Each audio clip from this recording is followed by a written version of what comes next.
Welcome back to our channel DMT logics. ఈ క్లాస్లో మనం ఇండియన్ కాన్స్టిట్యూషన్ అనేటువంటి ఈ పేపర్లో యూనిట్ 1లో ఉన్నటువంటి మోస్ట్ ఇంపార్టెంట్ క్వశ్చన్స్ని డిస్కస్ చేయబోతున్నాం. సో ఫస్ట్ యూనిట్లో ఉన్నటువంటి మోస్ట్ ఇంపార్టెంట్ క్వశ్చన్స్లో ఈ క్వశ్చన్ కంపల్సరీగా నేర్చుకోవాలన్నా. సో క్వశ్చన్ ఏంటో ఒకసారి చూడండి. Define constitution and explain the type of constitutions. ముందుగా కాన్స్టిట్యూషన్స్ అంటే ఏంటి అంటే రాజ్యాంగాలు, అవి ఏ రకాలు ఉంటాయో ఒకసారి మనం మాట్లాడుకోవాల్సి వస్తే, మొదటిగా the term constitution is derived from Latin word constitute. Constitution అనేటువంటి ఆంగ్ల పదము లాటిన్ పదమైనటువంటి కాన్స్టిట్యూట్ అనేటువంటి పదం నుంచి వచ్చింది నాన్న. ఓకేనా?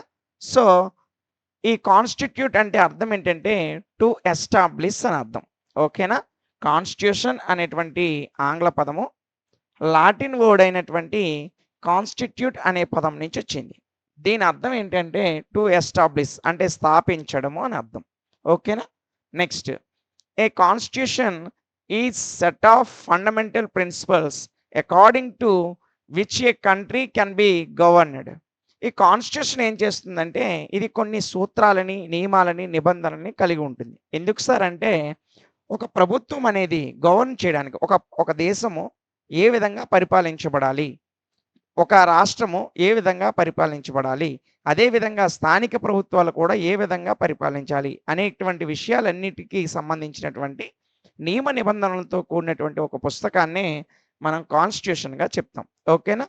Next, the constitutions lays down the principles according to which power and authority is to be distributed among different government bodies and organs. ఈ కాన్స్టిట్యూషన్ ఏం చెప్తుందంటే గవర్నమెంట్ బాడీస్ ఏవైతే ఉన్నాయో అంటే సెంట్రల్లో ఉన్నటువంటి సెంట్రల్ గవర్నమెంట్, స్టేట్లో ఉన్నటువంటి స్టేట్ గవర్నమెంట్, అదేవిధంగా లోకల్లో ఉన్నటువంటి లోకల్ బాడీస్, అదేవిధంగా గవర్నమెంట్లో మళ్ళీ డిఫరెంట్ ఆర్గాన్స్ ఉంటాయి. అంటే ఎగ్జిక్యూటివ్ బాడీ, లెజిస్లేటివ్ బాడీ, అదేవిధంగా జ్యుడిషియరీ బాడీ. ప్రతి దానికి ఏ ఏ రకాలైనటువంటి అధికారాలు ఇవ్వబడ్డాయి, ప్రతి దానికి సంబంధించినటువంటి నియమ నిబంధనలు, రూల్స్ అండ్ రెగ్యులేషన్స్ ఏంటి, అదేవిధంగా వాటికి ఇవ్వబడిన పవర్ అండ్ అథారిటీ ఏంటి, ఈ అన్ని విషయాలకు సంబంధించినటువంటి సంపూర్ణమైనటువంటి అవగాహనతో రూపొందించబడినటువంటి పుస్తకమే కాన్స్టిట్యూషన్. ఓకేనా? Next, the policies of constitution also enable to put a check on the activities of the bodies. ఈ కాన్స్టిట్యూషన్ అనేది ఏం చేస్తుంది సార్ అంటే బాడీస్ యొక్క పాలసీస్ ఏవైతే ఉన్నాయో, ఎగ్జిక్యూటివ్ బాడీ కానీ, లెజిస్లేటివ్ బాడీ కానీ, జ్యుడిషియరీ బాడీ కానీ, ఈ బాడీస్కి సంబంధించినటువంటి పాలసీస్, విధి విధానాలు ఏవైతే ఉన్నాయో వాటిని ఎప్పటికప్పుడు రాజ్యాంగం అనేది పర్యవేక్షిస్తూ ఉంటుంది. Next, a constitution also lays principle to protect human rights of its citizens.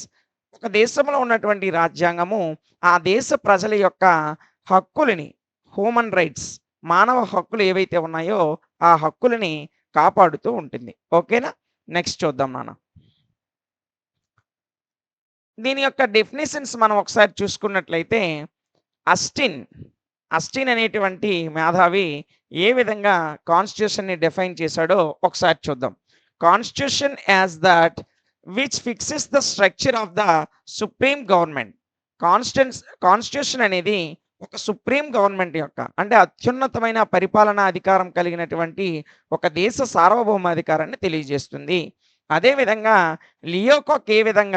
లియోకాక్ అనేటువంటి ఆర్థికవేత్త లేదటువంటి తత్వవేత్త అయినటువంటి లియోకాకు ఏ విధంగా ఒక కాన్స్టిట్యూషన్ని డిఫైన్ చేశాడో ఒకసారి చూద్దాం.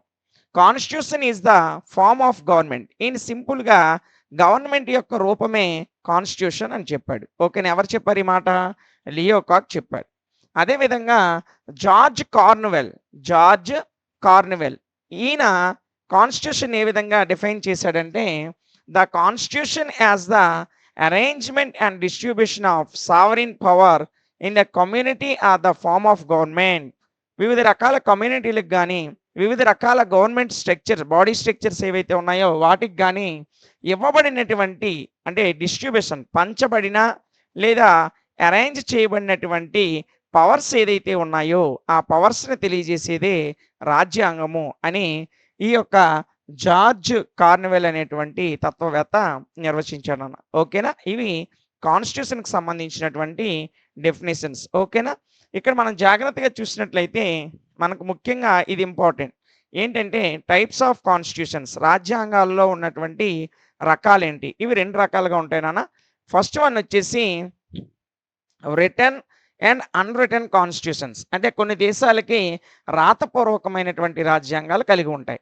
కొన్ని దేశాలు రాతపూర్వకంగా కాకుండా మౌఖిక రూపంలో రాజ్యాంగాన్ని కలిగి ఉంటాయి. అది ఫస్ట్ స్టెప్. రెండోది వచ్చేసి రిజిడ్ అండ్ ఫ్లెక్సిబుల్ కాన్స్టిట్యూషన్స్. అంటే కొన్ని దేశాల రాజ్యాంగాలు స్థిరంగా ఉంటాయి, మార్చబడవు. కొన్ని దేశాల రాజ్యాంగాలు మార్పులు, చేర్పులు చేయడానికి అవకాశాలు ఉంటాయి. అంటే మన భారత రాజ్యాంగం అనేక సార్లు సవరించబడింది. అది మీ అందరికీ తెలిసిన విషయమే. సో రాజ్యాంగాల్లో ఈ రకమైనటువంటి టైప్స్ అనేవి ఉంటాయి. ఓకేనా? నెక్స్ట్ ముందుగా మనం రిటన్ కాన్స్టిట్యూషన్ గురించి, అంటే రాతపూర్వకంగా ఉండేటువంటి రాజ్యాంగం గురించి నేర్చుకుందాం. ఓకేనా? జాగ్రత్తగా చూడండి నాన్న. If the basic principles governing the government of a country were written down in one or more documents, it is called written constitution. ఒక దేశం యొక్క పరిపాలనా అధికారాలన్నీ కూడా రాయబడినటువంటి ఒకటి లేదా కొన్ని డాక్యుమెంట్స్ సముదాయాన్ని రిటన్ కాన్స్టిట్యూషన్ అని పిలుస్తాం. ఓకేనా నాన్న? Next, a constitution may be embodied is one document. Examples USA, India, USSR etcetera are several documents, and a constitution of the Third Republic of France is embodied in 3 documents. The constitution of Australia is embodied in 5 documents. నాన్న ఇక్కడ చూడండి, ఒకటి లేదా అంతకంటే ఎక్కువ డాక్యుమెంట్స్తో, అంటే ఒక document రూపంలోనైనా కాన్స్టిట్యూషన్ ఉండొచ్చు, అంతకంటే ఎక్కువ డాక్యుమెంట్స్ రూపంలోనైనా కాన్స్టిట్యూషన్ ఉండొచ్చు. ఇది మీ అందరికీ తెలుసు, ఇప్పుడే చెప్పాం కూడా. అయితే ఒకే ఒక్క డాక్యుమెంట్తో కూడినటువంటి రాజ్యాంగాలు ఏ ఏ దేశాలకు ఉన్నాయంటే దానికి ఉదాహరణగా అమెరికా అని చెప్పుకోవచ్చు, ఇండియా అని చెప్పుకోవచ్చు, రష్యా అని చెప్పుకోవచ్చు. మనం ఫ్రాన్స్ దేశం యొక్క రాజ్యాంగాన్ని చూసినట్లయితే ఫ్రాన్స్ యొక్క రాజ్యాంగం అనేది ఎన్ని డాక్యుమెంట్స్తో ఉంటుందంటే 3 డాక్యుమెంట్స్తో ఉంటుంది, 3 డాక్యుమెంట్స్తో ఉంటుంది. అదే ఆస్ట్రేలియా రాజ్యాంగాన్ని చూసినట్లయితే 5 డాక్యుమెంట్స్ అనేవి ఉంటాయి. ఓకేనా? ఇది రిటన్ డాక్యుమెంట్స్కి సంబంధించి. ఇక అన్రిటన్ కాన్స్టిట్యూషన్. అన్రిటన్ కాన్స్టిట్యూషన్ ఏ విధంగా ఉంటుందో ఒకసారి క్లియర్గా చూద్దాం. A constitution is unwritten if the fundamental principles governing the government of a country are not amended in one or more documents. Unwritten constitution ఏ దేశం కలిగి ఉంటుందో ఆ దేశంలో అమెండ్మెంట్స్ అనేవి, గవర్నమెంట్ యొక్క అమెండ్మెంట్స్ అనేవి ఒకటి లేదా అంతకంటే ఎక్కువ డాక్యుమెంట్, అంటే ఒక డాక్యుమెంట్ కూడా దానికి ఉండదు, ఎందుకంటే ఇది రిటర్న్ కాదు కాబట్టి. ఓకేనా? సో ఒక డాక్యుమెంట్ లేదంటే ఆటోమేటిక్గా మోర్ డాక్యుమెంట్స్ కూడా ఉండవు. సో దీని గురించి మనం చూసుకున్నట్లయితే it includes rituals and conventions and judicial decisions and some legislative acts. ఇందులో కొన్ని కన్వెన్షన్ కానీ, జ్యుడిషియల్ డిసిషన్స్ న్యాయబద్ధమైనటువంటి నిర్ణయాలు కానీ, అదేవిధంగా సమ్ లెజిస్లేటివ్ యాక్ట్స్కి సంబంధించినటువంటి చట్టాలు కానీ ఉంటాయి. అయితే అవి రిటర్న్గా ఉండవు నాన్న, ఆ విషయం గుర్తుపెట్టుకోండి. Britain is a famous example of a country with an unwritten constitution. అన్రిటన్ కాన్స్టిట్యూషన్కి ఉదాహరణగా మనం బ్రిటన్ని చెప్తాం. సో ఇంగ్లాండ్ నాన్న, ఇంగ్లాండ్ అనేది అన్రిటన్ కాన్స్టిట్యూషన్ కలిగి ఉంటుంది. అదేవిధంగా to a large extent it depends on traditions, customs and judicial decisions. అయితే ఇక్కడ అన్రిటన్ కాన్స్టిట్యూషన్ అనేది దేని మీద డిపెండ్ అయి ఉంటుందంటే ట్రెడిషన్స్, ఆచార సాంప్రదాయాల మీద, కస్టమ్స్, అదేవిధంగా జ్యుడిషియల్ డిసిషన్స్, న్యాయబద్ధమైనటువంటి నిర్ణయాలు ఏవైతే ఉన్నాయో వాటి మీద డిపెండ్ అయి ఉంటుంది. ఓకేనా? సో అది అన్రిటన్. ఇక ఫ్లెక్సిబుల్ కాన్స్టిట్యూషన్ ఏ విధంగా ఉంటుంది? ఓకేనా? సో ఫ్లెక్సిబుల్ కాన్స్టిట్యూషన్ గురించి మనం చూసినట్లయితే ఏ constitutional law can be amended it legislature by selling the last general law which is called flexible constitution. ఏం లేదు, ఫ్లెక్సిబుల్ కాన్స్టిట్యూషన్ అంటే ఆ రాజ్యాంగంలో మార్పులు చేర్పులు చేయడానికి అవకాశం ఉండాలి. అంటే కాన్స్టిట్యూషన్కి సంబంధించి ఏదైనా ఒక చట్టాన్ని తీసుకొచ్చినప్పుడు, అంటే కాన్స్టిట్యూషన్లో ఏదైనా ఒక ఆర్టికల్ని బేస్ చేసుకొని ఒక చట్టాన్ని తీసుకొచ్చినప్పుడు కాలానుగుణంగా, అంటే కాలంలో వచ్చినటువంటి మార్పులకు అనుగుణంగా ఆ చట్టంలో మార్పులు చేర్పులు చేయడంతో పాటు రాజ్యాంగంలో ఉన్నటువంటి నియమ నిబంధనలు కూడా మార్చడానికి అవకాశం ఉంటుంది. ఎందులో అంటే ఫ్లెక్సిబుల్ కాన్స్టిట్యూషన్లో అవకాశం ఉంటుంది. ఓకేనా. Next, it is also known as elastic constitution following or its features. దీన్నే మనము ఏ పేరుతో పిలుస్తామంటే ఎలాస్టిక్ కాన్స్టిట్యూషన్ అని పిలుస్తాం. ఓకేనా. దీనికి సంబంధించినటువంటి ఫీచర్స్ ఏ విధంగా ఉంటాయో ఒకసారి జాగ్రత్తగా చూద్దాం. ఫస్ట్ వన్ వచ్చేసి constitutional law and constitutional law are equal. Constitutional law మరియు కామన్ లా ఈ రెండు కూడా ఫ్లెక్సిబుల్ కాన్స్టిట్యూషన్లో ఎలా ఉంటాయంటే ఈక్వల్గా ఉంటాయి, సమానంగా ఉంటాయి. అదేవిధంగా no one is better than other, ఏది కూడా రెండో దానికంటే బెటర్గా ఉండదు, రెండు ఈక్వల్గానే ఉంటాయి. ఇది ఫ్లెక్సిబుల్ కాన్స్టిట్యూషన్లో ఉన్నటువంటి మొట్టమొదటి ఫీచర్. ఓకేనా. నెక్స్ట్, సెకండ్ వన్ వచ్చేసి here the law making power and the constitution making power are one and the same legislature. ఇక్కడ కాన్స్టిట్యూషన్ పవర్ చూడండి, ఒక చట్టాన్ని తయారు చేసే అధికారము లేదా కాన్స్టిట్యూషన్ మేకింగ్ పవర్ రాజ్యాంగాన్ని తయారు చేసే అధికారము రెండూ కూడా ఒకరికే ఉంటాయి. ఆ ఒక్కరు ఎవరంటే లెజిస్లేచర్, అంటే శాసనసభ. దేశంలో అయితే లోక్సభకి, ఆయా రాష్ట్రాల్లో అయితే శాసనసభకి. కాన్స్టిట్యూషన్కి సంబంధించి రాష్ట్రాలు తయారు చేయవు, దేశమే తయారు చేస్తుంది. ఆ దేశంలో లెజిస్లేచర్ సభ ఏదైతే ఉందో అది తీసుకుంటుంది. దీనికి ఉదాహరణగా బ్రిటన్ చెప్పుకోవచ్చు. థర్డ్ వన్ వచ్చేసి parliament is supreme and it's will is final. చూడండి, ఈ ఫ్లెక్సిబుల్ కాన్స్టిట్యూషన్లో మనకి సుప్రీం అథారిటీ కలిగింది ఎవరైనా ఉన్నారంటే అది పార్లమెంట్ మాత్రమే. ఇదే మనకి ఫైనల్, అంటే పార్లమెంట్ నిర్ణయమే కాన్స్టిట్యూషన్ పరంగా అత్యున్నతమైన నిర్ణయంగా పరిగణించబడుతుంది. Any bill passed by parliament is supreme and the final law of the land. ఏదైనా ఒక బిల్లు పార్లమెంట్ ద్వారా పాస్ అయితే, పార్లమెంట్ అంటే లోక్సభ, రాజ్యసభ, రాష్ట్రపతి, వీళ్ళ ముగ్గురిని కలిపి పార్లమెంట్ అంటాం. సో రాష్ట్రపతి సైన్తో ఒక బిల్లు యాక్ట్గా మారుతుంది. ఒకసారి యాక్ట్గా మారిందంటే దానికి సుప్రీం పవర్ ఉన్నట్లే. ఓకేనా. Next, courts have no right to declare it ultra vires and unconstitutional. కోర్టులు కూడా వాటిని రద్దు చేయడానికి అవకాశం కలిగి ఉండవు. సుప్రీం పవర్ ఎవరు కలిగి ఉంటారంటే పార్లమెంటే కలిగి ఉంటుంది. పార్లమెంట్ ఒక చట్టాన్ని తీసుకొస్తే ఆ చట్టాన్ని ఆపే శక్తి కోర్టులకు కూడా లేదు. ఓకేనా. ఇది ఒక ముఖ్యమైనటువంటి ఫీచర్. ఇక ఇందులో ఫోర్త్ వన్ వచ్చేసరికి a flexible constitution can be written. Flexible constitution అనేది రాతపూర్వకంగా ఉంటుంది. ఉదాహరణకు న్యూజిలాండ్ కానీ, ఇటలీ కానీ, ఇవన్నీ. ఇంకా అన్రిటన్ అయితే యూకే చెప్పాను ఇప్పుడే. అన్రిటన్కి ఉదాహరణగా మనం బ్రిటన్ చెప్తాం. ఫ్లెక్సిబుల్కి న్యూజిలాండ్, ఇటలీ, ఇండియా ఇవన్నీ రిటర్న్కి సంబంధించినవి. సో ఇక చివరిగా రిజిడ్ కాన్స్టిట్యూషన్ ఏ విధంగా ఉంటుంది, స్థిరంగా ఉండేటువంటి constitution. Amendment of the constitution requires special procedure different from the normal process. Normal process కంటే దీని యొక్క ప్రాసెస్ అనేది కొంచెం డిఫరెంట్గా ఉంటుంది. దీని యొక్క ప్రాసెస్ రిజిడ్ కాన్స్టిట్యూషన్ యొక్క process. So it is also known as unstable constitution. ఇది అన్స్టేబుల్ కాన్స్టిట్యూషన్గా పిలువబడుతుంది. దీని ఫ్యూచర్స్ వచ్చేసి constitution law is superior to common law. So మనకి ఫ్లెక్సిబుల్ కాన్స్టిట్యూషన్లో రెండు ఈక్వల్ అని చెప్పుకున్నాం. ఇక్కడికి వచ్చేసరికి కాన్స్టిట్యూషన్ లా అనేది కామన్ లా కంటే సుపీరియర్గా ఉంటుంది. ఇది ఫస్ట్ ఫీచర్. ఓకేనా. నెక్స్ట్ నాన్న, amending the constitution requires a special process that it different from the normal process. Normal process కంటే స్పెషల్ ప్రాసెస్ అనేది కొంచెం ఎక్కువ అధికారాలను కలిగి ఉంటుంది అమౌండింగ్, కాన్స్టిట్యూషన్ యొక్క అమౌండింగ్లో. నెక్స్ట్ సెకండ్ ఫీచర్ ఏంటో ఒకసారి చూద్దాం.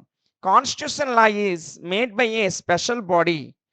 సో ఇక్కడ ఈ రకమైనటువంటి రాజ్యాంగం అనేది ఒక స్పెషల్ బాడీ చేత, ఒక ప్రత్యేకమైన బాడీ, అంటే రాజ్యాంగాన్ని రూపొందించడానికి ఒక ప్రత్యేకమైన బాడీ ఉంటుంది, ఒక ప్రత్యేకమైనటువంటి ఒక కమిటీ ఉంటుంది. సో దీనికి ఉదాహరణగా కన్వెన్షన్ అయినా చెప్పుకోవచ్చు, లేదా కాన్స్టిట్యూంట్ పార్లమెంట్ అయినా చెప్పుకోవచ్చు, లేదా అసెంబ్లీ అయినా ఉంటుంది. ఈ మూడిట్లో ఏదో ఒక సభ ఆ కాన్స్టిట్యూషన్ని రూపొందించేటువంటి బాధ్యతను కలిగి ఉంటుంది. General legislation is made by. So ఇక్కడ జనరల్ లెజిస్లేషన్ అనేది ఈ యొక్క రిజిడ్ కాన్స్టిట్యూషన్ తయారు చేస్తుంది. ఇక ఇందులో చివరిగా మనం చూసినట్లయితే constitution is the supreme law of the land. ఇక్కడ కూడా కాన్స్టిట్యూషన్ అనేది ఆ భూభాగానికి సంబంధించి, అంటే అది ఏ దేశ భూభాగమో ఆ దేశానికి కాన్స్టిట్యూషన్ అనేది సుప్రీం.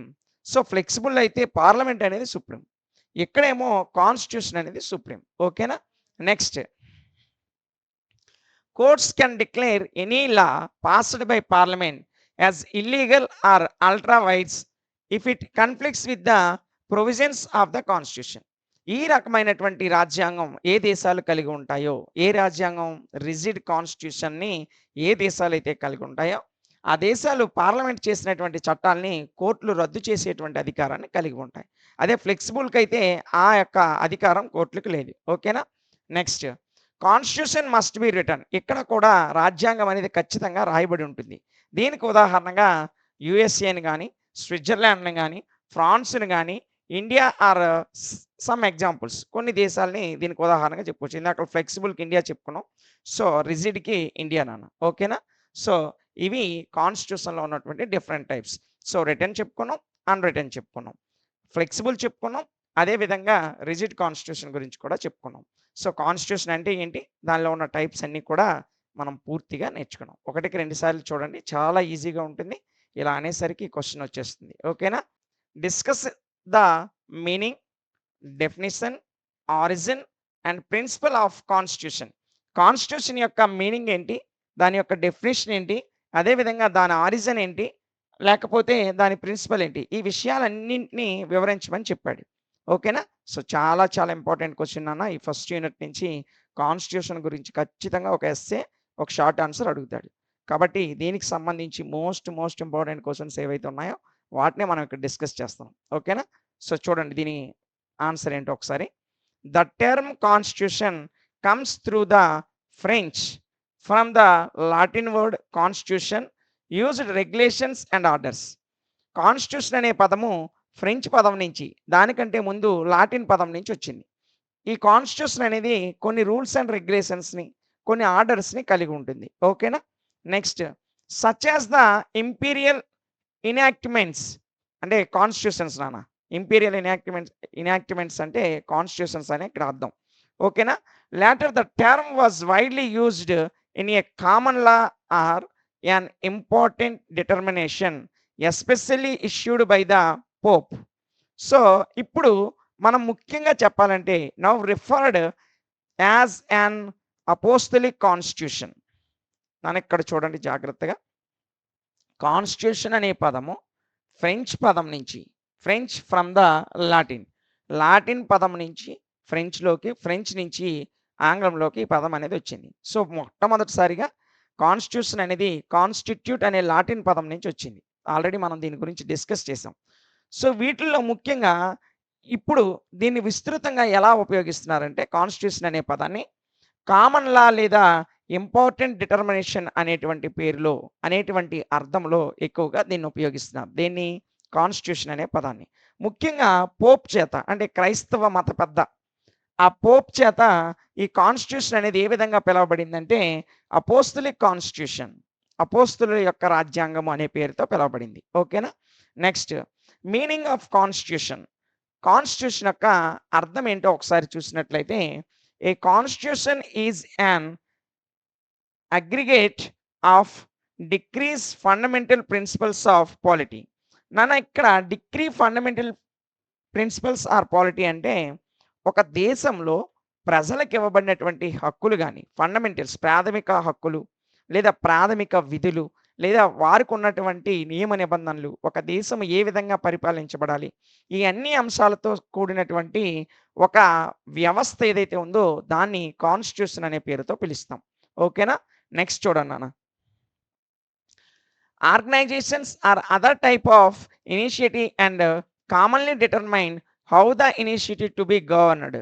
దీన్ని కామన్గా చెప్పాలంటే, అంటే సాధారణంగా కాన్స్టిట్యూషన్కి మీనింగ్ చెప్పాలంటే, గవర్నర్డ్ అంటే ఒక దేశము ఏ విధంగా ఆ దేశాన్ని పరిపాలిస్తుంది, అంటే ఒక దేశంలో ఉండేటువంటి గవర్నమెంట్ ఏదైతే ఉందో ఆ గవర్నమెంట్ ఆ దేశాన్ని ఏ విధంగా పరిపాలిస్తుందో ఆ విధానాన్ని తెలియజేసేదే కాన్స్టిట్యూషన్ అనేటువంటి అర్థంలో వాడతాం. ఓకేనా? సో కాన్స్టిట్యూషన్ అనేది ఒక ఒక గవర్నమెంట్ అనేది ఆ దేశాన్ని ఏ విధంగా పరిపాలించాలో చెప్పేటువంటి ఒక వ్యవస్థ లేదా ఒక విధానము. ఓకేనా? సో అది దాని యొక్క మీనింగ్ నాన్న. ఇక డెఫినేషన్స్ ఆఫ్ కాన్స్టిట్యూషన్స్. కొంతమంది తత్వవేత్తలు కాన్స్టిట్యూషన్‌కి కొన్ని రకాలైనటువంటి నిర్వచనాలు ఇచ్చారు. అవేంటో ఒకసారి చూద్దాం. The aggregate of the laws and customs under which the life of the state goes on. Constitution అనే దానికి అర్థాన్ని ఇచ్చినటువంటి వ్యక్తి ఎవరంటే ఫస్ట్‌గా లార్డ్ బ్రైసీ యొక్క నిర్వచనాన్ని మనం చెప్పుకుంటాం. ఈయన ఏం చెప్పాడంటే aggregate of the laws and customs, కొన్ని చట్టాలు మరియు ఆచారాలకు సంబంధించినటువంటి అంటే ఒక వ్యక్తి జీవితానికి కావచ్చు, ఒక దేశం యొక్క ప్రజల యొక్క జీవితానికి సంబంధించి లాస్, కస్టమ్స్ ఏవైతే ఉన్నాయో వాటిని తెలియజేసేదే రాజ్యాంగం అని చెప్పాడు. ఇక నెక్స్ట్ మనందరికీ ఫేమస్ తత్వవేత్తగా అంటే ఫేమస్ ఫిలాసఫర్‌గా చెప్పుకునేటువంటి అరిస్టాటిల్ గారు కాన్స్టిట్యూషన్‌కి ఏ విధమైనటువంటి నిర్వచనం ఇచ్చారో ఒకసారి చూద్దాం. A constitution as the way of life which the state has chosen for itself. ఒక స్టేట్ అంటే ఇక్కడ స్టేట్ అంటే రాష్ట్రం కాదమ్మా, రాజ్యము అని అర్థం. ఒక రాజ్యము లేదా దేశం అనేది ఏ విధంగా బతకాలో, ఏ విధంగా నడుచుకోవాలో తెలియజేసేటువంటి ఒక వే ఆఫ్ లైఫ్ అంటే జీవితానికి సంబంధించిన ఒక మార్గాన్నే కాన్స్టిట్యూషన్‌గా చెప్పాడు. అంటే ఒక దేశము, ఆ దేశ ప్రజలు ఏ విధంగా నడుచుకోవాలో తెలియజేసేటువంటి మార్గాన్నే కాన్స్టిట్యూషన్ అంటారు అని ఈ నిర్వచనాన్ని ఎవరిచ్చారు? అరిస్టాటిల్ ఇచ్చాడు. ఓకేనా? Next constitution of government as a fundamental law to the state. Constitution of government ఒక ప్రభుత్వం యొక్క రాజ్యాంగం అనేది fundamental law to the state, ఆ దేశానికి సంబంధించినటువంటి ఒక ఫండమెంటల్ లా, ఒక ప్రాథమిక చట్టము అని చెప్పినటువంటి వ్యక్తి ఎవరంటే కూలీ. కూలీ అనేటువంటి ఈ తత్వవేత్త కాన్స్టిట్యూషన్కి ఇచ్చినటువంటి నిర్వచనం ఇది. ఓకేనా? నెక్స్ట్ చూడండి నాన్న. ఫ్రమ్ ద అబౌవ్ డెఫినిషన్స్, ఈ పై నిర్వచనాలన్నింటినీ మనం పరిశీలించినట్లయితే it can be said that the constitution state determined the powers of the organisations of government. ఈ పై నిర్వచనాలన్నింటిని బట్టి మనం చూసుకున్నట్లయితే కాన్స్టిట్యూషన్ అనేది ఒక ప్రభుత్వం యొక్క ఆర్గనైజేషన్ ఏ విధంగా ఉండాలో నిర్ణయించేటువంటిదే కాన్స్టిట్యూషన్. ఓకేనా? Next it also lays down certain rules of the organs of the government. ఇది దేన్ని తెలియజేస్తుందంటే గవర్నమెంట్ యొక్క భాగాలు ఏవైతే ఉన్నాయో, లెజిస్లేచర్ కానీ, జ్యుడిషియల్ కానీ, ఎగ్జిక్యూటివ్ కానీ, ఇవన్నీ గవర్నమెంట్ ఆర్గాన్స్గా చెప్పుకుంటాం. ప్రభుత్వం యొక్క భాగాలు, వీటి యొక్క పవర్స్ ఏ విధంగా ఉండాలో, సర్టైన్ పవర్స్ అంటే ప్రతిదీ కూడా ఏ విధమైనటువంటి పవర్స్ను కలిగి ఉందో తెలియజేసేది రాజ్యాంగం అని మనకి ఇక్కడ తెలుస్తుంది. దేన్ని బట్టి? ఈ పైన ఉన్నటువంటి నిర్వచనాల ఆధారంగా. ఓకేనా? Next it is a body. ఈ కాన్స్టిట్యూషన్ అనేది ఒక బాడీ. దేనికి సంబంధించిన బాడీ అంటే of rules may be written or unwritten. కొన్ని నియమ నిబంధనలతో కూడినటువంటి రాయబడిన లేదా రాయి లేనటువంటి ఒక వ్యవస్థనే కాన్స్టిట్యూషన్ అంటాం. రిటన్ అంటే రాయబడేది, అన్రిటన్ అంటే రాయి లేనిది. ఓకేనా? Next it may be in a single document are several documents. ఈ రాజ్యాంగం అనేది ఒకే ఒక డాక్యుమెంట్లో ఉండొచ్చు, లేదా అనేక రకాల డాక్యుమెంట్స్ సముదాయంగానైనా ఉండొచ్చు. Next it may be in detailed form. ఇది సాధారణంగా కాన్స్టిట్యూషన్ అనేది డీటెయిల్డ్ ఫామ్ అంటే ఒక డీటెయిల్డ్గా రాయబడినటువంటి ఒక పుస్తక రూపంలో ఉంటుంది. నెక్స్ట్ దీని యొక్క theoretical attributes of constitution. So ఒక రాజ్యాంగానికి సంబంధించినటువంటి థియరాటికల్ అట్రిబ్యూట్స్ ఏ విధంగా ఉండాలో ఒకసారి చూద్దాం. Constitution government depends upon certain theoretical attributes. These are as follows. ఒక రాజ్యాంగం అనేది కొన్ని రకాల థియరాటికల్ అట్రిబ్యూట్స్ని కలిగి ఉండాలి. అంటే వీటి మీద గవర్నమెంట్ యొక్క కాన్స్టిట్యూషన్ అనేది డిపెండ్ అయ్యి ఉంటుంది. అవేంటో ఒకసారి చూసినట్లయితే ఇందులో మొదటిగా constitutional government involves the general acceptance of plurality of interest in society. సమాజంలో ఉన్నటువంటి వ్యక్తుల యొక్క అభిరుచులు, వాళ్ళ యొక్క అవకాశాలు, లేదంటే వాళ్ళకు ఉన్నటువంటి పరిస్థితులకు అనుగుణంగా రాజ్యాంగం అనేది దానికి అనుగుణంగా ఉండాలి. అంటే వారి పరిస్థితులకి ఇన్వాల్వ్ అయ్యేటట్లు, ప్రజల్ని దాంట్లో ఇన్వాల్వ్ చేసుకునేటట్లు రాజ్యాంగం అనేది ఉండాలి. Next one, it is characterised by division of power. రాజ్యాంగం అనేది పవర్ యొక్క డివిజన్కి గుర్తించేదిగా ఉండాలి. అంటే ఏ భాగానికి ఏ ఏ పవర్స్ ఇవ్వాలో దాన్ని సవివరంగా తెలియజేసేటువంటి వివరణ కలిగినట్టుగా ఉండాలి. ఏది? రాజ్యాంగం అనేది, కాన్స్టిట్యూషన్ అనేది. ఓకేనా? Next no single organization can monopolize authority leadership in society. సొసైటీలో ఏ ఒక్క ఆర్గనైజేషన్ కూడా అంటే జ్యుడిషియరీ సిస్టమ్ గానీ, లెజిస్లేటివ్ సిస్టమ్ గానీ, లేదంటే ఎగ్జిక్యూటివ్ సిస్టమ్ గానీ, ఏ ఒక్క సిస్టమ్ కూడా మోనోపాలిస్ అథారిటీ అంటే ఏకనాయకత్వాన్ని కలిగి లేదు. ఎక్కడ? సమాజంలో. ఓకేనా? ఏది కూడా మిగతా వాటిని డామినేషన్ చేసేటువంటి అధికారం లేదు. సో, ఇది దీంట్లో ఉన్నటువంటి ముఖ్యమైనటువంటి యాట్రిబ్యూట్‌గా చెప్పుకుంటాం. Such a system of government seeks to minimize constraint or individual freedom and liberties. రాజ్యాంగం అనేది ప్రతి వ్యక్తికి కూడా ఇండివిడ్యువల్ ఫ్రీడమ్‌ని, ఇండివిడ్యువల్ లిబర్టీని ఇచ్చేటువంటిదిగా, కల్పించేదిగా ఉండాలి. ఓకేనా? ఇవి దీనికి సంబంధించినటువంటి యాట్రిబ్యూట్స్ నాన్న. ఇక ఇందులో ఫంక్షనల్ ప్రిన్సిపల్స్. ఒక కాన్స్టిట్యూషన్‌కి సంబంధించినటువంటి ఫంక్షనల్ ప్రిన్సిపల్స్ ఏ విధంగా ఉండాలో ఒకసారి చూద్దాం. According to Karl Loewenstein, the following are the functional principles of constitutionalism. ఒక రాజ్యాంగానికి సంబంధించి, రాజ్యాంగ వ్యవస్థకు సంబంధించి ఏ విధమైనటువంటి ఫంక్షనల్ ప్రిన్సిపల్స్ అంటే కార్యరూపమైనటువంటి సూత్రాలు ఏ విధంగా ఉండాలో మనకి ఎవరు చెప్పారంటే కార్ల్ లావెన్‌స్టైన్ అనేటువంటి తత్వవేత్త చెప్పాడు. ఆ ఫంక్షనల్ ప్రిన్సిపల్స్ ఏంటో ఒకసారి చూద్దాం. Differentiation of state functions and their assignment different state organs or political structures for the sake of dispersal of power. ముఖ్యంగా రాజ్యాంగంలో పవర్స్ యొక్క సెపరేషన్ అనేది ఉండాలి. ఏ బాడీకి ఏ పవర్స్ ఇవ్వబడ్డాయో సవివరంగా వివరించబడి ఉండాలి. ఇది మొదటి విషయం. Planned mechanism for a achieving cooperation among several power holders. So ఆ పవర్ హోల్డర్స్ ఎవరైతే ఉన్నారో లెజిస్లేటివ్ బాడీ కొన్ని పవర్స్ను కలిగి ఉంటుంది, జ్యుడిషియల్ బాడీ కొన్ని పవర్స్‌ని కలిగి ఉంటుంది. అదేవిధంగా ఎగ్జిక్యూటివ్ బాడీ కొన్ని పవర్స్‌ని కలిగి ఉంటుంది. ఈ పవర్ హోల్డర్స్ ఎవరైతే ఉన్నారో వారి మధ్య ఒక కోఆపరేషన్ అనేది అచీవ్ చేయడానికి ప్లానెడ్ మెకానిజాన్ని కాన్స్టిట్యూషన్ అనేది కలిగి ఉండాలి. ఇది ఒక ముఖ్యమైనటువంటి ప్రిన్సిపల్. ఇక ఇందులో మనం జాగ్రత్తగా చూసినట్లయితే mechanism avoiding friction between power holders.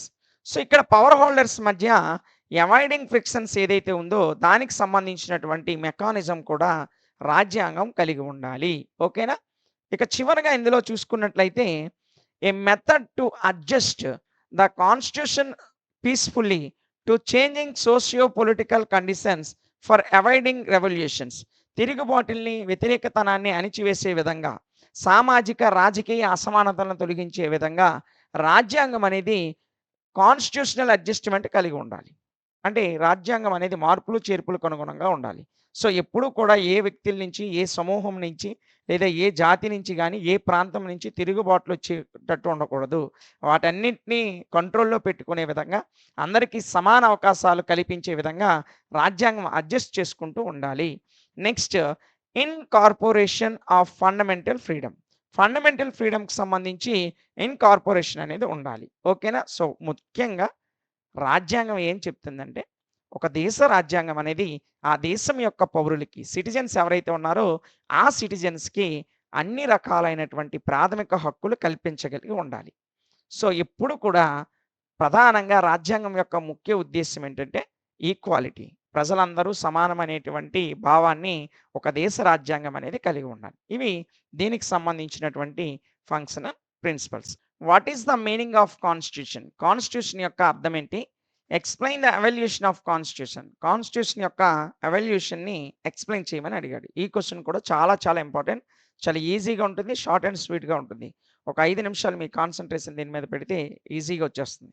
So ముందుగా మనం కాన్స్టిట్యూషన్ యొక్క మీనింగ్‌ని చూద్దాం. A constitution is a set of rules that guides how a country, state or other political organization works.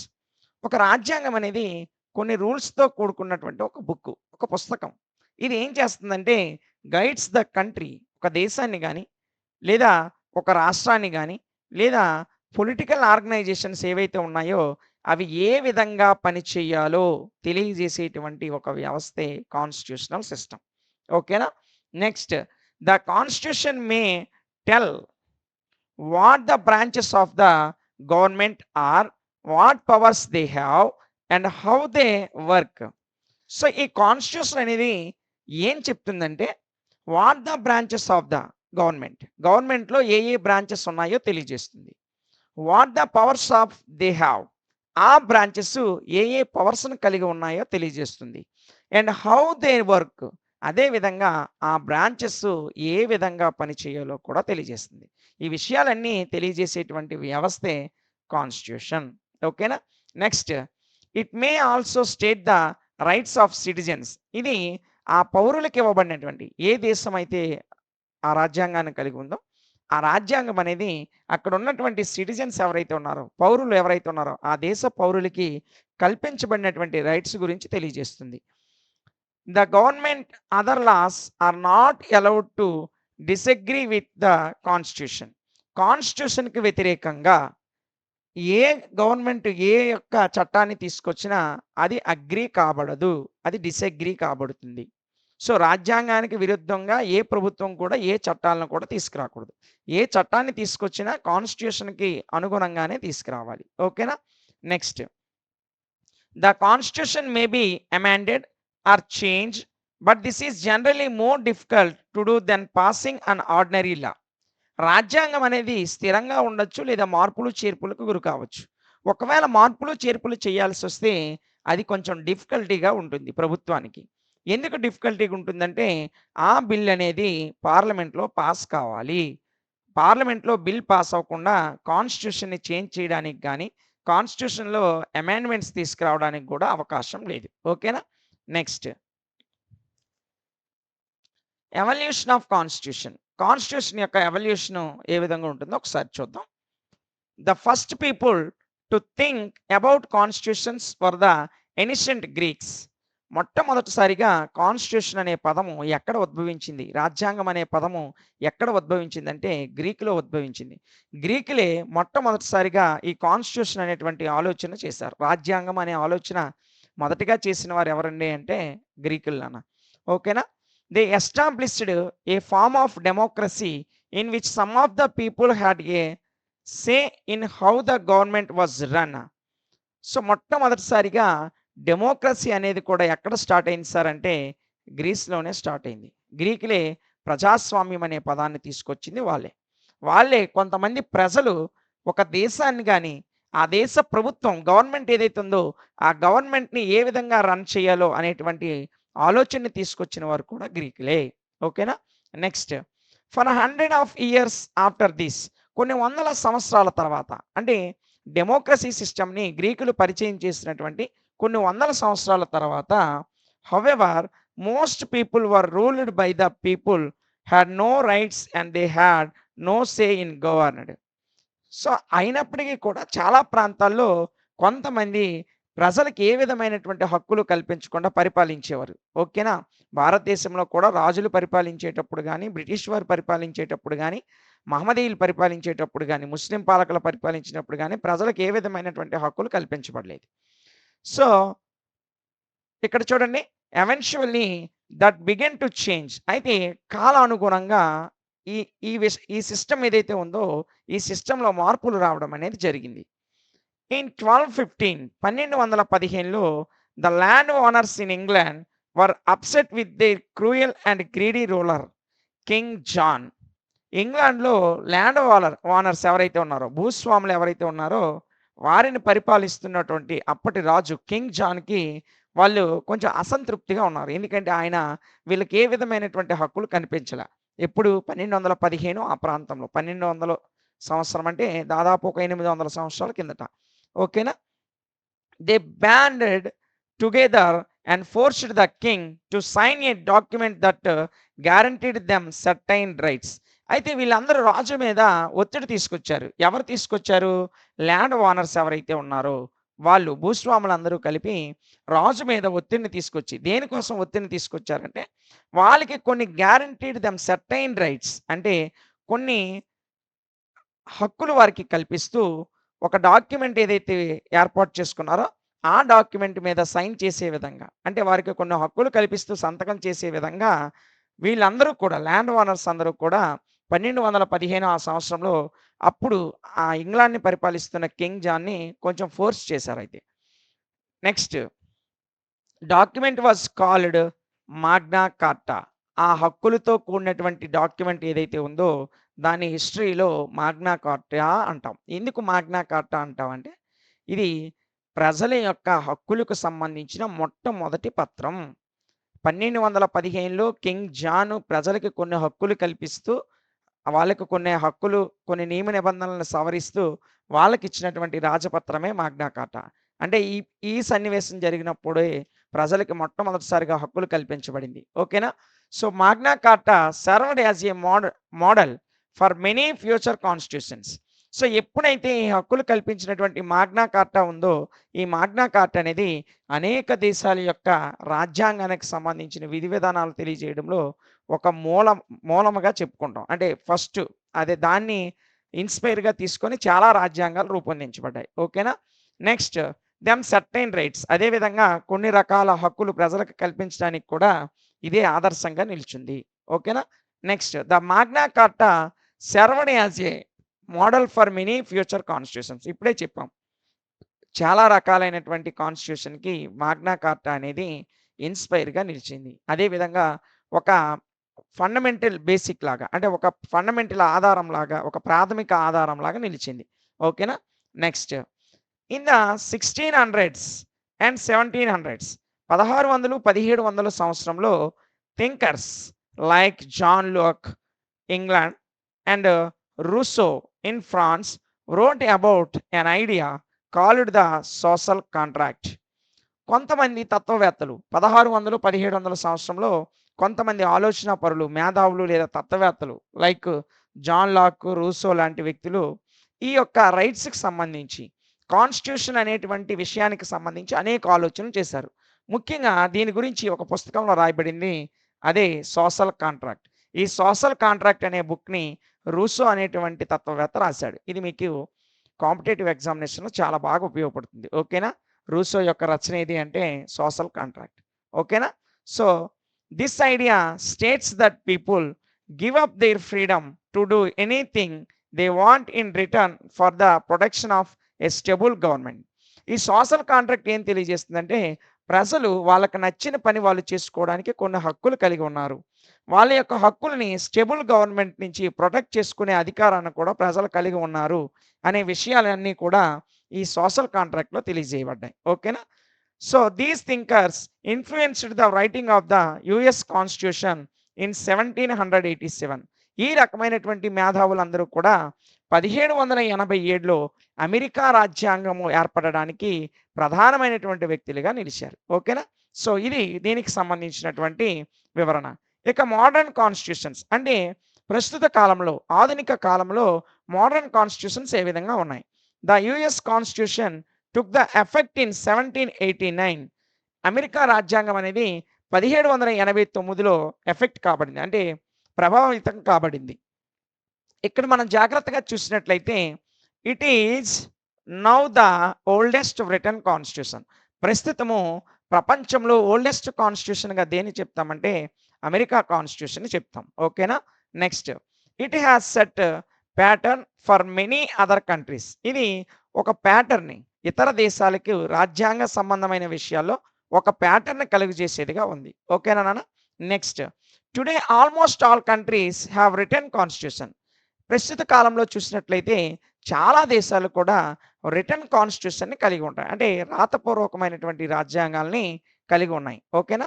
Next many have had several in their history. చాలా రకమైనటువంటివి వారి యొక్క చరిత్రలో ఈ రాజ్యాంగానికి సంబంధించి అనేక విషయాలను కలిగి ఉన్నాయి. So, one country without a written constitution is Saudi Arabia. So, ఇక్కడ ముఖ్యంగా రిటన్ కాన్స్టిట్యూషన్ కలిగి లేనటువంటి దేశాల్లో సౌదీ అరేబియా ఒకటి మనం చెప్పుకుంటాం. ఓకేనా? So, it uses the Korean and other Islamic teachings as it's highest లా. వీరు వాళ్ళ యొక్క హైయెస్ట్ లాగా దేన్ని చూస్తారంటే, అంటే వీళ్ళకి ఎలాంటి రిటన్ కాన్స్టిట్యూషన్ లేదు. ఎవరికి? మనకి వన్ కంట్రీ సౌదీ అరేబియా లాంటి దేశాలు, అంటే ముఖ్యంగా Saudi Arabia. Saudi Arabia constitution కలిగి లేదు. మరి వాళ్ళు ఏ విధంగా పరిపాలిస్తున్నారంటే కొరియన్ మరియు ఇస్లామిక్ టీచింగ్స్, అంటే ముస్లిం మతం యొక్క బోధనలకు అనుగుణంగా దేశాన్ని పరిపాలిస్తున్నారు. అదే వాళ్ళకి హైయెస్ట్ లాగా, అంటే ఇస్లామిక్ చట్టాలు ఏవైతే ఉన్నాయో వాటినే వారి దేశంలోని అత్యున్నతమైనటువంటి చట్టాలుగా పరిగణిస్తూ ఆ దేశాన్ని వాళ్ళు పరిపాలిస్తున్నారు. ఓకేనా? The most famous example of a country without a written constitution is the United Kingdom. ఇక రిటన్ కాన్స్టిట్యూషన్ లేనటువంటి ఇంకొక అతిపెద్ద దేశం, ఫేమస్ దేశం ఏదంటే యునైటెడ్ కింగ్డమ్, యూకే. దీన్ని ఇప్పుడు మనం ఇంగ్లాండ్ అని పిలుస్తాం, లేదా బ్రిటన్ అని పిలుస్తాం. ఓకేనా? The British constitution is a group of laws that have a built up throughout history. మొత్తం చరిత్రకు అనుగుణంగా ఈ యొక్క బ్రిటిష్ కాన్స్టిట్యూషన్ అనేది ఏర్పడింది. ఎలా అంటే చరిత్రలో వాళ్ళు చాలా ప్రాంతాలను పరిపాలించారు. ఆ ప్రాంతాల్లో వారు తీసుకున్నటువంటి నిర్ణయాలు ఏవైతే ఉన్నాయో ఆ నిర్ణయాలకు అనుగుణంగా బ్రిటిష్ యొక్క కాన్స్టిట్యూషన్ అనేది ఏర్పడింది. అయితే ఇది రాయబడలేదు. ఆ విషయం గుర్తుపెట్టుకోండి. It's elements include the Magna కార్టా, the English bill of rights of 1689. అయితే వీరి రాజ్యాంగంలో కొన్ని విషయాలు పొందుపరచబడ్డాయి. అందులో ముఖ్యంగా మాగ్నా కార్టా నుంచి కొన్ని విషయాలు తీసుకున్నారు. అదేవిధంగా ఇంగ్లీష్ బిల్ ఆఫ్ రైట్స్, ఇంగ్లీష్‌కి సంబంధించిన కొన్ని హక్కులను కల్పిస్తూ 1689లో ఆ దేశం అనేది ఒక బిల్లును పాస్ చేసింది. ఆ బిల్లులో ఉన్న విషయాలు కూడా వీళ్ళు కాన్స్టిట్యూషన్‌కి ఆధారంగా చెప్పుకుంటాం. ఓకేనా? Next, laws passed by parliament, court decisions and other sources. ఈ లాస్ అనేవి అంటే బ్రిటన్‌లో చట్టాలు ఏ విధంగా పాస్ చేయబడతాయంటే పార్లమెంట్ ద్వారా పాస్ చేయబడతాయి. అదేవిధంగా కోర్ట్ యొక్క డెసిషన్స్‌కి అనుగుణంగా. ఇక అదర్ సోర్సెస్, ఇతర సోర్సెస్ నుంచి కూడా చట్టాలనేవి చేస్తారు బ్రిటన్‌లో. ఓకేనా? Next, not all constitution come from the people of the country. ఏవి కూడా ప్రజల నుంచి అయితే చాలా రాజ్యాంగాలనేవి రాలేదు. ప్రజల ఆలోచనలకి, ప్రజల యొక్క ఆశయాలకు అనుగుణంగా చాలా దేశాల్లో కాన్స్టిట్యూషన్స్ అయితే తయారు కాబడలేదు. For example, the United States set up the Japanese constitution of 1947. 1947లో యునైటెడ్ స్టేట్స్, అమెరికా యొక్క కాన్స్టిట్యూషన్ అనేది జాపనీస్‌కు అనుగుణంగా తయారు చేయబడింది. Next, after it defeated Japan in World War II. రెండో ప్రపంచ యుద్ధం తర్వాత, రెండో ప్రపంచ యుద్ధం తర్వాత ఎప్పుడైతే defeated Japan in World War II, జపాన్‌ని రెండో ప్రపంచ యుద్ధంలో ఓడించిందో దానికి అనుగుణంగా కాన్స్టిట్యూషన్‌లో అనేటువంటి మార్పులనేవి వచ్చాయి. ఇక and even the finest constitution does not guarantee that the government will follow in first dictators or rulers who take the unlimited power of and ignore their country's constitution. చాలామంది రాజులు, డిక్టేటర్లు కానీ, రాజులు కానీ, కింగ్లు కానీ ఆ దేశాన్ని వారి కంట్రోల్లోకి తీసుకున్నప్పుడు వారి యొక్క ఆలోచనలకు అనుగుణంగా పరిపాలించారు కానీ కాన్స్టిట్యూషన్ అనే దాన్ని, ఆ కంట్రీ యొక్క కాన్స్టిట్యూషన్ ఏదైతే ఉందో దాన్ని లెక్కలోకి తీసుకోలేదు. ఓకేనా? Next, in India constitution was drafted by the constitutional assembly. దీనే డ్రాఫ్టింగ్ కమిటీ అంటాం. భారతదేశానికి రాజ్యాంగాన్ని drafting committee, doctor B R Ambedkar అధ్యక్షతన ఉన్నటువంటి డ్రాఫ్టింగ్ కమిటీ అనేది రాసింది. ఓకేనా? సో దీన్ని రాయడానికి 2 సంవత్సరాల 11 నెలల 18 రోజుల పాటు పట్టింది. ఓకేనా? ఈ విషయాన్ని గుర్తుపెట్టుకోండి, కాంపిటీషన్ ఎగ్జామ్లో ఉపయోగపడుతుంది. And the constitution came into force on 26 జనవరి 1950. భారత రాజ్యాంగాన్ని రాసినటువంటి కమిటీని డ్రాఫ్టింగ్ కమిటీ అంటాం. ఈ కమిటీ రాసినటువంటి రాజ్యాంగాన్ని 1949 నవంబర్ 26న ఆమోదించారు. ఈ రాజ్యాంగం ఎప్పటి నుంచి అమల్లోకి వచ్చిందంటే 1950 జనవరి 26 నుంచి అమల్లోకి వచ్చింది. ఓకేనా? ఇది దీనికి సంబంధించినటువంటి పూర్తి వివరణ. The classification of constitution into written and the written is one of the degree rather than of kind. అయితే ఇతర రకాలతో పోలిస్తే రిటన్ కాన్స్టిట్యూషన్ ఏ విధంగా ఉంటుంది, దాని యొక్క క్లాసిఫికేషన్ ఏంటో ఒకసారి అడిగాడు. అదేంటో ఒకసారి చూద్దాం. The constitution of government is a body of rules which determines the structures, functions and mutual relationship of the principals, organs of the government. మనం ఇప్పటి వరకు ఆల్రెడీ చాలాసార్లు డిస్కస్ చేసాం. కాన్స్టిట్యూషన్ అనేది గవర్నమెంట్ ఆర్గాన్స్కి సంబంధించి ఏ రూల్స్ని కలిగి ఉంటుంది, లేకపోతే ఎలాంటి ఫంక్షన్స్ని కలిగి ఉంటుంది, ఎలాంటి మ్యూచువల్ రిలేషన్షిప్స్ని కలిగి ఉంటుందో ఈ అన్ని విషయాలను కలిగి ఉన్నదే కాన్స్టిట్యూషన్ అని చాలాసార్లు మనం డిస్కస్ చేసాం ఇప్పటి వరకు. ఓకేనా? నెక్స్ట్, దీని యొక్క క్లాసిఫికేషన్ చూసినట్లయితే, కాన్స్టిట్యూషన్ యొక్క క్లాసిఫికేషన్ ఒకసారి చూసినట్లయితే, the constitutions are classified as written and unwritten constitutions. Constitution అనేది 2 రకాలుగా వర్గీకరించబడింది. మొదటి వన్ వచ్చేసి రిటన్, సెకండ్ వన్ వచ్చేసి అన్రిటన్. ఇందులో మొదటగా మనం రిటన్ కాన్స్టిట్యూషన్ గురించి చెప్దాం. ఓకేనా? A written constitution is one in which most of the provisions are put down in a written document. So, written constitution అనేది ఒకటి లేదా అంతకంటే ఎక్కువ డాక్యుమెంట్స్‌లో రాయబడి ఉంటుంది. ముఖ్యంగా ఇట్ పెర్స్ precise and definite and also systematic. మొదటగా ఇది కుదించబడి ఉంటుంది. అంటే కొన్ని విషయాల గురించి కూలంకషంగా వివరించబడి ఉంటుంది. అదే విధంగా డెఫినిట్ అంటే నిర్వచించబడిందిగా, డిఫైనిట్‌గా ఉంటుంది. అంటే ఏ విషయాన్నైనా కూలంకషంగా నిర్వచిస్తుంది. ఒక ఆర్టికల్‌ని తీసుకుంటే, ఆ ఆర్టికల్ దేనికి సంబంధించి, అందులో ఏ ఏ విషయాలు పొందుపరచబడ్డాయి, ఆ విధమైనటువంటి నిర్వచనాలన్నీ కూడా ఇందులో ఉంటుంది. అదే విధంగా కాన్స్టిట్యూషన్ అనేది, రిటన్ కాన్స్టిట్యూషన్ అనేది సిస్టమాటిక్‌గా ఉంటుంది. ఓకేనా? So, precise, definite and systematic. India and the US are the examples of written constitution. ఈ రిటన్ కాన్స్టిట్యూషన్‌కి ఉదాహరణలుగా మనం ఇండియా మరియు యుఎస్ యొక్క కాన్స్టిట్యూషన్‌ని చెప్తాం. Most of the modern governments would have written constitution. చాలా వరకు ప్రస్తుత దేశాలన్నీ కూడా రిటన్ కాన్స్టిట్యూషన్‌నే కలిగి ఉన్నాయి. ఓకేనా? Next one, unwritten constitutions. An unwritten constitution is one which is not prepared by a constitutional assembly.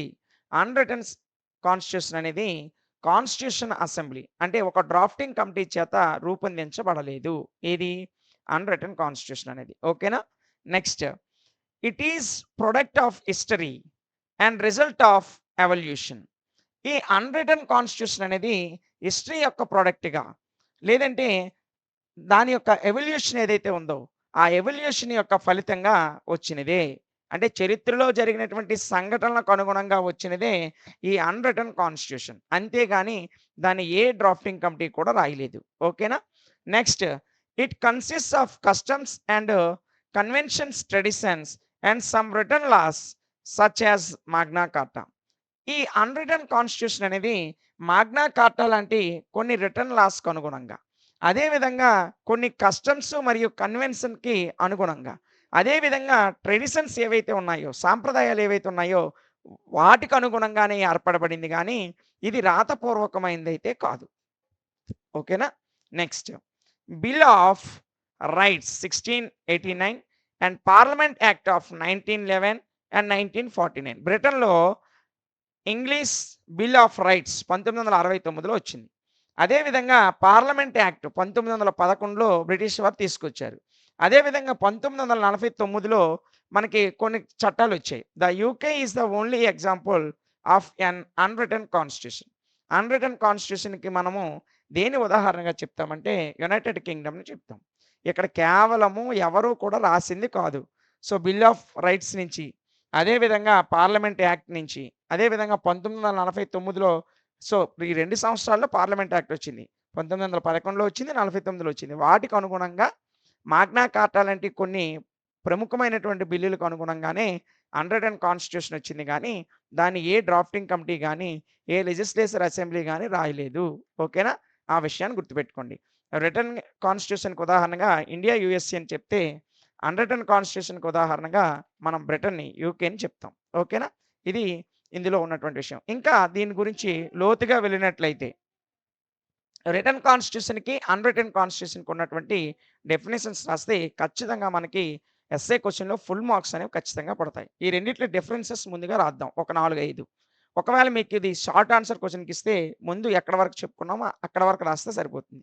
ఒకవేళ లాంగ్ ఆన్సర్‌కి ఇస్తే వీటి డిఫరెన్స్ ఏ విధంగా ఉంటుందో కూడా ఒకసారి మీరు అందులో ఆన్సర్ షీట్‌లో రాసినట్లయితే ఫుల్ మార్క్స్ అనేవి కంపల్సరీగా పడతాయి. ఓకేనా? సో, ముందుగా డిఫరెన్స్ రాద్దాం. The provisions of the written constitution are systematically written down as in a document. Written కాన్స్టిట్యూషన్‌లో ప్రొవిజన్స్ అన్నీ కూడా ఒక సిస్టమాటిక్‌గా రాయబడతాయి. ఇందులో సిస్టమాటిక్‌గా రాయబడవు. Constitution are not. ఇక్కడ సిస్టమాటిక్‌గా రాయబడవు. ఓకేనా? అంటే ఇక్కడ అసలు రాత ఉండదు. అన్‌రిటన్ కాన్స్టిట్యూషన్‌లో రాత ఉండదు. ఆ విషయాన్ని గుర్తుపెట్టుకోండి. Written constitution not vague. It is certain and more detailed. ఇది సర్టైన్‌గా ఉంటుంది. చాలా డీటెయిల్డ్‌గా ఉంటుంది. ఓకేనా? అంటే అస్తవ్యస్తంగా గాని, అర్థం లేకుండా, అర్థం పర్థం లేకుండా ఉండదు. చాలా సిస్టమాటిక్‌గా ఉంటుంది రిటన్ కాన్స్టిట్యూషన్ అనేది. An unwritten constitution is vague and uncertain. ఇది ఒక సర్టైన్ విధానాన్ని కలిగి ఉండదు. అంటే సిస్టమాటిక్‌గా ఉండదు. అస్తవ్యస్తంగా ఉంటుంది. ఏది అన్రిటన్ కాన్స్టిట్యూషన్ అనేది. Next, it is not the result of historical growth. It is written by A constitutional assembly. ఇది చరిత్రకు అనుగుణంగా వచ్చినది కాదు. ఒక సిస్టమేటిక్‌గా ఒక కాన్స్టిట్యూషన్ అసెంబ్లీ అంటే ఒక డ్రాఫ్టింగ్ కమిటీ అనేది ఆయా దేశాల్లో ఉన్నటువంటి విషయాలన్నిటిని పరిశీలించి ప్రస్తుతం వీరు ఏ దేశానికైతే రాజ్యాంగం రాస్తున్నారో ఆ దేశానికి సంబంధించినటువంటి నియమ నిబంధనలతో పాటు ఒక సిస్టమేటిక్‌గా రాసినటువంటి రాజ్యాంగమే రిటన్ కాన్స్టిట్యూషన్. అన్రిటన్ కాన్స్టిట్యూషన్ అనేది result of historical growth because it is based on customs and conventions. ఇది చరిత్రకు అనుగుణంగా వచ్చినటువంటి రాజ్యాంగం. ఇది హిస్టరీలో జరిగినటువంటి కొన్ని ఏవైతే డెవలప్‌మెంట్స్ ఉన్నాయో వాటికి అనుగుణంగా, కొన్ని కస్టమ్స్, ట్రెడిషన్స్ అంటే వ్యాపార, వాణిజ్యపరమైనటువంటి అంశాలతో, సాంప్రదాయాలతో కూడినటువంటి రాజ్యాంగం ఏదంటే unwritten constitution. Next, the rights of people are guaranteed by the constitution. ఈ రిటెన్ కాన్స్టిట్యూషన్‌లో ప్రజలకు ఇవ్వబడినటువంటి హక్కులకి గ్యారంటీ అనేది ఉంటుంది. ఇక్కడ unwritten constitution the rights of the people is not guaranteed by the constitution. Unwritten కాన్స్టిట్యూషన్‌లో ప్రజలకి కల్పించబడిన హక్కులకి గ్యారంటీ అనేది ఉండదు. ఇక చివరగా there are provision of the amendment of the constitution. కాన్స్టిట్యూషన్‌కి అమెండ్మెంట్ ప్రొవిజన్ అనేది ఉంటుంది. ఇక్కడ the provision of the amendments of the constitution, ఇక్కడ కూడా కాన్స్టిట్యూషన్‌కి సంబంధించిన అమెండ్మెంట్స్ ఏవైతే ఉన్నాయో దానికి ప్రొవిజన్‌కి ఏదైతే ప్రొవిజన్ ఉంటుందో అంటే మార్పులు, చేర్పులకి ఇక్కడ కూడా అవకాశం ఉంటుంది. సో, ఇది రిటన్ కాన్స్టిట్యూషన్‌కి, అన్‌రిటన్ కాన్స్టిట్యూషన్‌కి ఉన్నటువంటి డిఫరెన్సెస్. ఓకేనా? సో, కాన్స్టిట్యూషన్ యొక్క మీనింగ్ చూసాం. దాంట్లో ఉన్నటువంటి రిటన్ కాన్స్టిట్యూషన్ అంటే ఏంటో చూసాం. అన్‌రిటన్ కాన్స్టిట్యూషన్ అంటే ఏంటో చూసాం. ఆ పాయింట్స్‌ని ఒక టేబుల్ ఏసి డిఫరెన్సెస్‌గా కూడా రాసాం. సో, ఇలా మీకు ఎస్ఏ క్వెషన్ కింద ఈ క్వెషన్ ఇస్తే ఖచ్చితంగా మొత్తం మ్యాటర్ రాస్తూ ఈ డిఫరెన్సెస్ కూడా రాయాలి. అప్పుడే మీకు ఫుల్ మార్క్స్ పడతాయి. ఒకవేళ షార్ట్ ఆన్సర్‌కి ఇస్తే ఈ డిఫరెన్సెస్ ఈ టేబుల్ విడిచిపెట్టి మిగతాది ఏదైతే మనం డిస్కస్ చేసామో అక్కడ వరకు రాస్తే సరిపోతుంది. ఓకేనా? ఇది దీనికి సంబంధించినటువంటి పూర్తి వివరణ. Discuss the merits and demerits of the flexible and rigid constitutions. Flexible, rigid కాన్స్టిట్యూషన్‌కి సంబంధించి మెరిట్స్, డీమెరిట్స్ గురించి డీటెయిల్‌గా ఎక్స్‌ప్లెయిన్ చేయమని అడిగాడు. కొన్నిసార్లు ఇది ఎస్ఏ క్వెషన్‌కి ఇస్తే ఇలాగే ఇస్తాడు. షార్ట్ ఆన్సర్ క్వెషన్ కింద మీకు అడగాలి అని అనుకుంటే ఓన్లీ ఫ్లెక్సిబుల్ కాన్స్టిట్యూషన్ యొక్క మెరిట్స్ గాని, డీమెరిట్స్ గాని అడుగుతాడు. లేదంటే రిజిడ్ కాన్స్టిట్యూషన్ యొక్క మెరిట్స్ గాని, డీమెరిట్స్ గాని అడుగుతాడు. షార్ట్ ఆన్సర్ క్వెషన్‌కి అడగాలనుకుంటే. లేదు వాడికి లాంగ్ ఆన్సర్ క్వెషన్‌కి అడగాలనుకుంటే రెండిటిని కలిపి అడుగుతాడు. ఓకేనా? అయితే రిటన్, అన్‌రిటన్ గురించి గాని, ఫ్లెక్సిబుల్ అండ్ రిజిడ్ కాన్స్టిట్యూషన్ గురించి గాని ఖచ్చితంగా ఎస్ఏ క్వెషన్ కింద అడుగుతాడు. కాబట్టి ఈ క్వెషన్ కూడా మనం నేర్చుకోవాలి.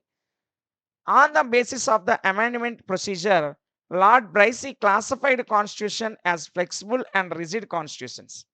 అమెండ్మెంట్ ప్రొసీజర్స్‌ని బేస్ చేసుకొని లార్డ్ బ్రైసీ అనేటువంటి తత్వవేత్త కాన్స్టిట్యూషన్‌ని 2 రకాలుగా క్లాసిఫై చేశాడు.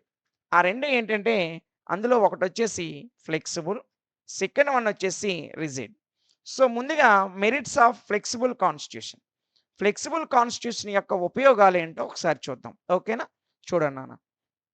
Flexible constitution can be easily, it is fairly elastic and highly adaptable. Flexible constitution అనేది చాలా ఈజీగా ఉంటుంది. అదేవిధంగా ఫెయిర్లీగా ఉంటుంది. అదేవిధంగా ఎలాస్టిక్‌గా ఉంటుంది. అదేవిధంగా చాలా వరకు అడాప్టబుల్‌గా ఉంటుంది. ఇది మొట్టమొదటి మెరిట్ కింద చెప్పుకుంటాం. Next, a flexible constitution can protect society from the violent revolution. Violent revolutions నుంచి సొసైటీని కాపాడుతూ ఉంటుంది. ఏది? ఫ్లెక్సిబుల్ కాన్స్టిట్యూషన్ అనేది. ఓకేనా? Next, a flexible constitution grows and expands with society. సొసైటీకి అనుగుణంగా, సమాజం యొక్క మార్పులకు అనుగుణంగా ఫ్లెక్సిబుల్ కాన్స్టిట్యూషన్ అనేది గ్రో అవుతూ ఉంటుంది. అదేవిధంగా ఎక్స్పాండ్ అవుతూ ఉంటుంది. ఓకేనా? ఇది ఒక merit. Next one, flexible constitution is responsible and responsive the aspiration of the people. ప్రజల యొక్క అభిప్రాయాలకి, ప్రజల యొక్క విలువలకి, ప్రజల యొక్క అభివృద్ధికి, ప్రజా అభిప్రాయానికి అనుగుణంగా రెస్పాన్సిబుల్‌గా, బాధ్యతాయుతంగా ఫ్లెక్సిబుల్ కాన్స్టిట్యూషన్ అనేది ఉంటుంది. ఇది ఒక మంచి merit. Next, a flexible constitution faithfully reflects the national mind. జాతీయవాదానికి అనుగుణంగా ఫ్లెక్సిబుల్ కాన్స్టిట్యూషన్ అనేది ఉంటుంది. ఇవి ఫ్లెక్సిబుల్ కాన్స్టిట్యూషన్కి సంబంధించినటువంటి మెరిట్స్. ఓకేనా. నెక్స్ట్, డీమెరిట్స్ ఏంటో ఒకసారి చూద్దాం. అయితే ఫ్లెక్సిబుల్ కాన్స్టిట్యూషన్లో కూడా కొన్ని డీమెరిట్స్ ఉన్నాయి. అవేంటో ఒకసారి చూద్దాం. ఓకేనా. చూడండి జాగ్రత్తగా. A flexible constitution has no stability since it changes more frequently then necessary. అవసరానికంటే ఎక్కువగా మార్పులు చేర్పులు కలిగి ఉంటుంది. ఇది స్టెబిలిటీని కలిగి ఉండదు. ఏది ఫ్లెక్సిబుల్ కాన్స్టిట్యూషన్ అనేది. A flexible constitution becomes a tool in the hand of the ruling party. ఈ ఫ్లెక్సిబుల్ కాన్స్టిట్యూషన్ రూలింగ్ పార్టీ చేతిలో ఉంటుంది. అంటే ఎవరైతే రూల్ చేస్తూ ఉంటారో వాళ్ళకు అనుగుణంగా ఫ్లెక్సిబుల్ కాన్స్టిట్యూషన్ అనేది ఉంటుంది. Next, flexible constitution is not suitable for federal countries. Federal కంట్రీస్కి ఈ ఫ్లెక్సిబుల్ కాన్స్టిట్యూషన్ అనేది సూట్ అవ్వదు. ఓకేనా. ఇది ఒక డిమెరిట్.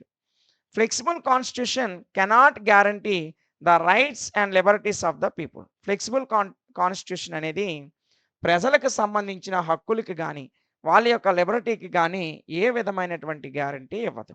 ఇది ఒక డిమెరిట్. ఇంకా ఇందులో చూసుకున్నట్లయితే flexible constitution is only suitable to aristocratic rather than democratic from government. Democratic అంటే అరిస్టోక్రటిక్కి అంటే ప్రజాస్వామ్యానికి ముందున్నటువంటి రాచరిక ప్రభుత్వాలు కానీ అప్పుడున్నటువంటి బ్రిటిష్ ప్రభుత్వం లాంటి సార్వభౌమాధికారం కలిగినటువంటి విధానాలు ఏవైతే ఉన్నాయో వాటికే సూట్ అవుతుంది. అంతేగాని డెమోక్రటిక్ సిస్టమ్కి ప్రజాస్వామ్యానికి సంబంధించి ఈ ఫ్లెక్సిబుల్ కాన్స్టిట్యూషన్ అనేది అంతగా సూట్ కాదు. ఓకేనా. ఇక చివరగా, it is not suited to people without sufficient political training. ఒక సఫిషియంట్ పొలిటికల్ ట్రైనింగ్ కలిగి లేనటువంటి వ్యక్తులకి ఈ ఫ్లెక్సిబుల్ కాన్స్టిట్యూషన్ అనేది అంతగా సెట్ అవ్వదు. ఓకేనా. సో ఇవి ఇందులో ఫ్లెక్సిబుల్ కాన్స్టిట్యూషన్లో ఉన్నటువంటి మెరిట్స్ అండ్ డిమెరిట్స్. ఇంకొకటి ఉంది రిజిడ్ కాన్స్టిట్యూషన్. అదేంటో ఒకసారి చూద్దాం. మొదటిగా రిజిడ్ కాన్స్టిట్యూషన్ యొక్క మెరిట్స్ ఏంటో ఒకసారి చూద్దాం. The rigid constitution is clear. ఇది చాలా క్లియర్గా ఉంటుంది, ప్రిసైజ్గా ఉంటుంది, డెఫినెట్గా ఉంటుంది. డెఫినెట్ అంటే నిర్వచించేదిగా, ఖచ్చితంగా నిర్వచించేదిగా ఉంటుంది. చాలా క్లియర్గా ఉంటుంది. ఇందులో లొసుగులు ఏమీ ఉండవు. ప్రిసైజ్గా ఉంటుంది. అంటే చాలా క్లియర్ అండ్ కంప్లీట్ మేనర్లో ఉంటుంది. Next one, protects the fundamental rights of citizens. ఇది ప్రజలకు ఉన్నటువంటి ఫండమెంటల్ రైట్స్, ప్రాథమిక హక్కులు ఏవైతే ఉన్నాయో వాటిని కాపాడుతూ ఉంటుంది ఈ కాన్స్టిట్యూషన్. ఓకేనా. Next, cannot be changed over right by politicians. ఈ రిజిడ్ కాన్స్టిట్యూషన్ ఏదైతే ఉందో రాజకీయవేత్తల ద్వారా మార్పులు చేయడానికి అంత అవకాశం లేనటువంటిది. ఓకేనా. Next, a rigid constitution is necessary for a federal government to sharply distribute the powers and functions among the various organs of the government. ప్రభుత్వంలో ఉన్నటువంటి విభాగాలు ఏవైతే ఉన్నాయో లెజిస్లేటివ్, జ్యుడిషియల్ అండ్ ఎగ్జిక్యూటివ్, ఈ మూడిట్లకి సంబంధించి పవర్స్ని వేరు చేయడానికి కానీ లేదంటే వాళ్ళకి ఇవ్వబడినటువంటి ఫంక్షన్స్ ఏవైతే ఉన్నాయో వాటిని సక్రమంగా నిర్వర్తించేటట్లు ఫెడరల్ కంట్రీస్ అన్నిటికీ కూడా రిజిడ్ కాన్స్టిట్యూషన్ అనేది సూటబుల్గా ఉంటుంది. ఓకేనా. ఇది ఒక మెరిట్. ఇక the enactment of ordinary laws depends upon the constitution. ఇక్కడ వచ్చేటువంటి ప్రతి చట్టము కూడా రాజ్యాంగానికి లోబడే ఉంటుంది. ఇది ఒక ముఖ్యమైనటువంటి మెరిట్గా చెప్పుకుంటాం. ఓకేనా. నెక్స్ట్, దీంట్లో ఉన్నటువంటి డిమెరిట్స్ ఏంటో ఒకసారి చూద్దాం. ఏ rigid constitution cannot be amended easily. So rigid constitution అనేది అంత ఈజీగా మార్పు చేయడానికి అవకాశం లేదు. సో ఏదైనా మార్పులు చేర్పులు చేయాలంటే పార్లమెంట్ ఆమోదం పొందాలి. ఓకేనా. Next, it prevents progress since it's conservative in నేచర్కి అనుగుణంగా ఇది ప్రోగ్రెసివ్ అవుతూ ఉంటుంది. అంటే సమాజంలో వచ్చిన మార్పులకు అనుగుణంగా ఈ రిజిడ్ కాన్స్టిట్యూషన్ అనేది ఉంటుంది. ఇవన్నీ కూడా ఇందులో డిమెరిట్స్ నాన్న. So it leads to resolution since constitution does not change as quickly as the society. సొసైటీకి అనుగుణంగా అంత వేగంగా మార్పు చెందడానికి అవకాశం లేదు. సొసైటీలో ఏవైనా మార్పులు చేర్పులు వచ్చాయి. ఇప్పుడు ఉదాహరణకి గృహహింస చట్టం ఉంది. ఆ గృహహింస చట్టాన్ని అడ్డు పెట్టుకొని చాలామంది స్త్రీలు వాళ్ళ భర్తలను వేధిస్తున్నారు. సో, అంటే అప్పుడున్నటువంటి సొసైటీ పరిస్థితులకు అనుగుణంగా ఆ చట్టం తేబడింది. ఇప్పుడు పరిస్థితులు మారాయి. ఇప్పుడు మారాయి కదా అని చట్టాన్ని మార్చాలంటే అంత ఈజీ కాదు. ఎందుకంటే రాజ్యాంగంలోని ఉన్నటువంటి ఆర్టికల్స్‌కి అనుగుణంగా ఏదైనా ఒక మార్పు చెయ్యాలి అంటే ఆ పార్లమెంట్‌లో ఉన్నటువంటి 2 సభలు అంటే లోక్‌సభ గాని, రాజ్యసభ గాని ఈ 2 సభలు ఆమోదం పొందాలి. అదే విధంగా రాష్ట్రపతి ఆమోదం కూడా పొందాలి. సో, ఇది అంత ఈజీ ప్రాసెస్ అయితే కాదు. ఓకేనా? Next. A rigid constitution gives more powers to judiciary including the powers of judicial review. Judicial రివ్యూకి సంబంధించి చూడండి rigid constitution give more powers to judiciary. ఇది జ్యుడిషియరీ సిస్టమ్‌కి మోర్ పవర్స్‌ని కల్పించింది. అంటే న్యాయశాఖకి అత్యున్నతమైనటువంటి అధికారాలు కల్పించింది. సో, అదే విధంగా జ్యుడిషియల్ రివ్యూకి సంబంధించినటువంటి పవర్స్ కూడా రిజిడ్ కాన్స్టిట్యూషన్ అనేది జ్యుడిషియరీ సిస్టమ్‌కి ఇచ్చింది. కొన్ని రకాలుగా ఇవి డీమెరిట్స్ అని చెప్పుకుంటున్నప్పటికీ కూడా, ఈ డీమెరిట్స్‌లో కూడా మెరిట్స్ ఉన్నాయి. ఓకేనా? సో, ఆ విషయాన్ని గుర్తుపెట్టుకోవాలి. A constitution of rigid nature is more subject to party influence then the flexible constitution. Flexible constitution కంటే ఈ యొక్క రిజిడ్ కాన్స్టిట్యూషన్‌లో ఎక్కువ పార్టీ యొక్క ఇన్‌ఫ్లూయెన్స్ అనేది ఉంటుంది. ఓకేనా? ఇది ప్రధానమైనటువంటి డీమెరిట్‌గా చెప్పుకోవాలి. ఇక ఇందులో చివరగా it cannot adjust and adapt to the changing social, political, economic conditions of the country. దేశంలో వచ్చినటువంటి సాంఘిక, రాజకీయ, ఆర్థిక పరమైనటువంటి పరిస్థితులకు అనుగుణంగా ఇది అంత వేగంగా అడ్జస్ట్ అవ్వడానికి గాని, అడాప్ట్ చేసుకోవడానికి గాని అనుగుణంగా ఉండదు. ఇది ఇందులో ఉన్నటువంటి ఇంకొక రకమైనటువంటి డీమెరిట్. ఓకేనా? ఇవి ఫ్లెక్సిబుల్ కాన్స్టిట్యూషన్ యొక్క మెరిట్స్, డీమెరిట్స్. రిజిడ్ కాన్స్టిట్యూషన్ యొక్క మెరిట్స్, డీమెరిట్స్. దీంతో మనం యూనిట్ 1ని కంప్లీట్ చేసుకున్నాం.